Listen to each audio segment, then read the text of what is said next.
Rander police station વિસ્તારમાંથી moped ચોરી કરનાર તથા વરાછા પોલીસ સ્ટેશન વિસ્તારમાંથી મોબાઈલ સ્નેચિંગ કરનાર રીઢા આરોપીને ચોરી કરેલ મોપેડ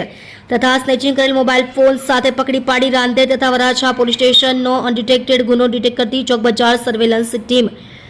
જે અન્વયે પોલીસ ઇન્સ્પેક્ટર શ્રી એસડી રાતડા સાહેબ નાઓએ સર્વેલન્સ સ્ટાફના પોલીસ સબ ઇન્સ્પેક્ટર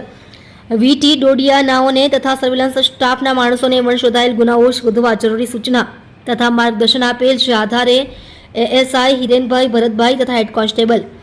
પિયુષભાઈ બાવકુભાઈ નાઓના હ્યુમન સોર્સિસના આધારે તથા પોલીસ કોન્સ્ટેબલ કિશનભાઈ ગોરધનભાઈ નાઓના ટેકનિકલ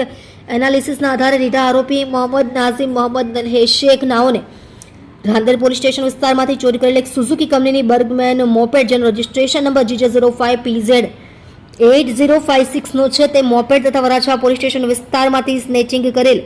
એક ઓપ્પો કંપનીનો પિંક કલરનો F27 પ્રો મોબાઈલ ફોન સાથે આરોપીઓ મોહમ્મદ નાઝીમ મોહમ્મદ નન્હે શેખ ઉંમર વર્ષ 22 ધંધો રિક્ષા ડ્રાઈવર હાલ રહે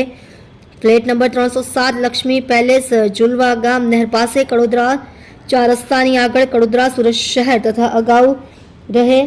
ઘર નંબર 12 નવનાથ સોસાયટી વિભાગ 1 ચંદન ગેસ ગોડાઉનની પાછળ કોઝવે રોડ સુરત શહેર મૂળ વતન ગામ સુજાખર થાના सांगीपुर जिल्लो प्रतापगढ़ उत्तर प्रदेश नाने पकड़ी पाड़ी रांदेर पोलीस स्टेशन खाते दाखल थયેલ मोपेड ચોરીનો ગુનો તથા વરાછા પોલીસ સ્ટેશન ખાતે દાખલ થયેલ મોબાઈલ સ્નેચિંગનો ગુનો ડિટેક્ટ કરી પ્રશંસનીય કામગીરી કરવામાં આવી છે। તમે જોઈ રહ્યા છો DNY ન્યૂઝ ચેનલ રમન કોરની સાથે।